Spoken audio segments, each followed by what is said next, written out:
The Revolutionary War was between the Kingdom of Great Britain and the 13 American colonies at the end of the 18th century. The colonists did not like the way the British were treating them, especially with the taxes. Eventually, minor arguments turned into bigger fights, and the colonies decided to fight for their own country, independent of Britain.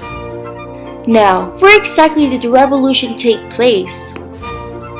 It took place such in South Carolina, Maine, New York, Massachusetts, Georgia, Alabama, Colorado, Texas, California, and almost all other states. Britain sets a tax that requires a stamp on all public documents like newspapers or legal documents. The colonists did not like having this tax placed on them. This led to the unrest in the colonies.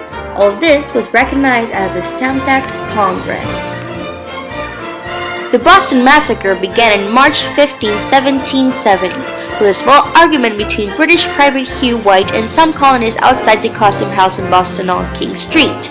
The argument began to escalate as more colonists gathered and began to harass Private White. Tea was one of the favorite drinks of the British and the colonies. It was also a big source of the income at the East India Trading Company. This was a British company, and the colonies were told they could only buy tea from this one company. They were also told they had to pay high taxes on the tea. This tax was called the Tea Act. To show that they were unhappy with the Tea Act, men in Boston dressed like Native Americans and threw a shipment of tea from ships in Boston Harbor overboard. This was the Boston Tea Party.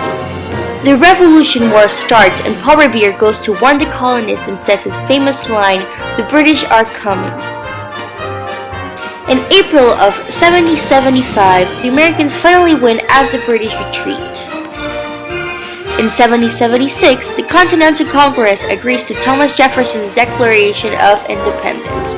George Washington and his troops cross the Delaware River on Christmas night of 1776 to surprise the opponent and attack. In 1778, France recognized the United States as an independent country with the Treaty of Alliance.